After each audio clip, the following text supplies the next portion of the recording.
Hola chicos, nuevamente bienvenidos a esta segunda entrega de lo que tiene que ver con los procesos de investigación dentro del semillero de investigación Forma. Recordando la anterior vez o el anterior video, trabajamos lo que tiene que ver con el tema y el título de investigación. Para este caso ya vamos a adentrarnos en lo que tiene que ver con el planteamiento del problema, la etapa número 3. Desde allí vamos a trabajar en esta entrega lo que tiene que ver con la descripción del problema y de una vez vamos a trabajar lo que tiene que ver con la formulación del problema.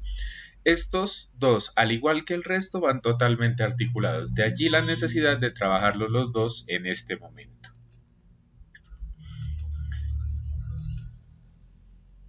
El planteamiento del problema. Entonces, esta etapa en la cual es la necesaria de vender el problema que vamos a investigar, demostrar que se presenta como una necesidad. El problema se lo ve así desde la investigación, como la necesidad de poder resolver cuestiones que agobian a la sociedad y entonces desde nuestro proceso lo vamos a hacer así. El planteamiento del problema es como el título macro. Dentro de él nosotros encontramos en primer lugar lo que tiene que ver con la descripción del problema. ¿De qué se trata la descripción del problema? Conceptualmente podemos decir que la descripción se trata de predecir qué pasaría si el problema no es atendido a tiempo. ¿Sí? ¿Qué pasa en ese caso que nosotros no le prestemos atención a lo que nos están entregando? Entonces, por ello, se lo trabaja desde la parte negativa.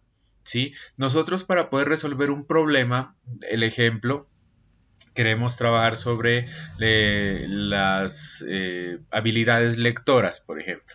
Pero nos damos cuenta que el problema está en que los niños no tienen buenas habilidades lectoras. Entonces desde allí nosotros empezamos a trabajar cuál es el problema, cuáles son los elementos negativos. Y principalmente lo que yo recomiendo hacer para la descripción del problema es que enumerar un listado con cosas negativas, o sea, qué problemas me puede causar a mí a futuro, como lo dijimos arriba, si yo no atiendo esos problemas. ¿Sí? En el caso de que no tenga habilidades lectoras, entonces tal vez voy a afectar las habilidades escritoras y así empiezo a enumerar como mínimo unos 5 problemitas, empiezo yo recomendándolo.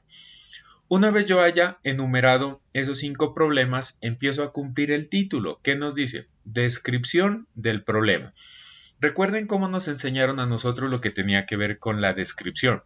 Nos hacían por lo general en el colegio describir a la persona que teníamos al lado y contábamos las características que tenía esa persona. Para este caso nosotros tenemos que contar las características de ese elemento negativo o esos elementos negativos que enumeramos abajo.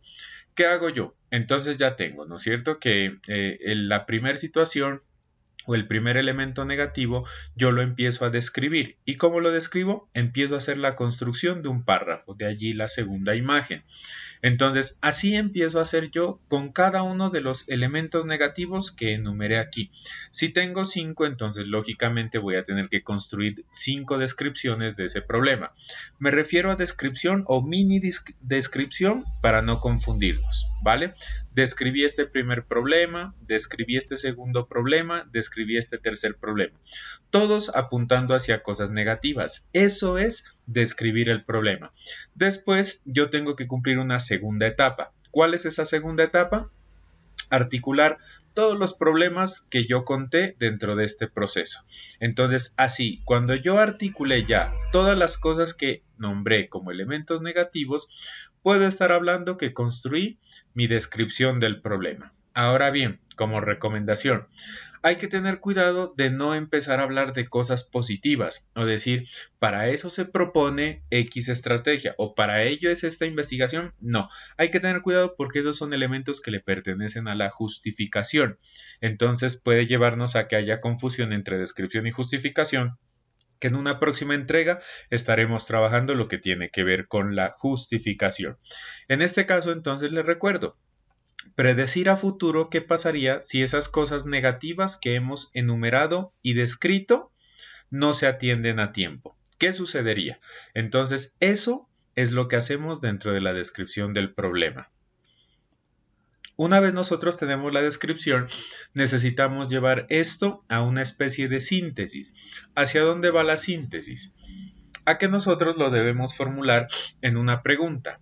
¿Qué es lo que hace la formulación del problema? Es la pregunta a la cual nosotros queremos darle solución al finalizar el proceso. Entonces, al finalizar mi investigación, yo debo contestar esa etapa precisamente, ¿sí? Decir qué fue lo que sucedió con la investigación, saber a dónde llegué, qué fue lo que yo entregué. Entonces no se olviden, para eso nosotros formulamos una pregunta, que es la segunda etapa del planteamiento del problema. La formulación del problema debe contar con ciertas características. ¿Cuáles son esas características?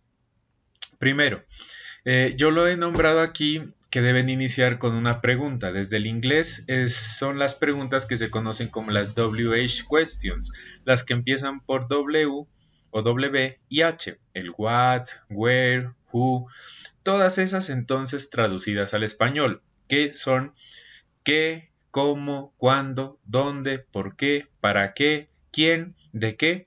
Esas son las preguntas que debemos utilizar para iniciar la formulación del problema en una estructura de preguntas.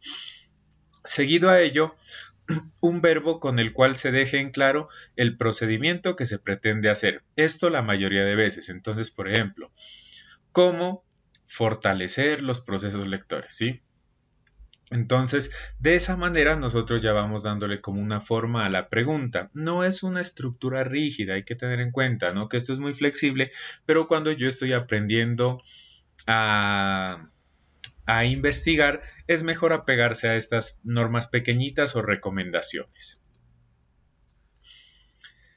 Después de ello, la tercera etapa, acá abajo, bueno, ya tenemos la estructura. La tercera etapa es tener clara la población con la cual yo pretendo trabajar. Ir de lo macro a lo micro. Entonces son niños, son adolescentes, son adultos, en fin. Entonces, si son niños, ya tengo en cuenta cuál es mi población, porque a esta se va a unir de una vez lo que tiene que ver con el contexto. El contexto a su vez lo entendemos bajo dos variables, el espacio y el tiempo, que ya vamos a entender cómo éstas se apegan dentro de ese mecanismo. Entonces, el espacio se va a convertir en el lugar donde yo estoy investigando. A veces, dentro de la población se entrega directamente en los niños de grado quinto. Está bien si es la población así. Yo aquí en el ejemplo lo propongo como que el espacio haga parte, porque el grado quinto pues va a ser el espacio donde voy a estar trabajando. De cualquiera de las dos maneras está igual, está bien, perdón, no hay ningún problema. Entonces, todo lo anterior debe ir apoyado con conectores, con preposiciones, cosas que a mí me permitan darle coherencia a esa pregunta, ¿sí? Que sea entendible y sea legible. Entonces acá abajo yo les organicé de la siguiente manera. La WH questions que les decía está allí, el verbo, la población y el contexto con las variables espacio-tiempo. Entonces la WH que yo voy a utilizar es cómo. El verbo fue fortalecer, pero en este caso le voy a decir qué es lo que deseo yo fortalecer directamente. Los procesos lectores. Aquí no se ve mucho, pero es la letra P. La población, niños. Van a ser entonces cómo fortalecer los procesos lectores en los niños. ¿De dónde? El espacio, el contexto. De grado quinto de la institución educativa XX, todavía no le he dado un nombre, ustedes ya en su investigación le darán, ¿sí? Y el tiempo ya es algo opcional en las investigaciones, ¿no? Podemos hablar entonces cómo fortalecer los procesos lectores en los niños de grado quinto de la institución educativa XX año 2020, por ejemplo. ¿Sí? En algunas ocasiones hay lineamientos que lo piden así. Por eso yo aquí le escribí opcional. A mí me parece que ya sobra esta parte porque ha condicionado mucho a que las investigaciones tienen que apegarse a ese contexto. X o Y situaciones varían las investigaciones, las hacen un poco más extensas, entonces no se puede perder la población. Por eso a mí me parece que esta debe ser opcional. Así nosotros podemos construir las preguntas para iniciar, porque hay otras estructuras, otras personas van a construirlas diferente. Pero a mí me parece que cuando uno está aprendiendo, debe apegarse a este ejercicio. ¿Listo, chicos? Entonces, esa es la segunda entrega del video, lo que tiene que ver con la descripción del problema y la formulación del problema. la pregunta en sí que nosotros esto vamos a tener que al final responderlo con la investigación que estemos planteando. ¿Sí? Un gusto haber hecho esta segunda entrega y nos vemos en una próxima ocasión. Éxitos.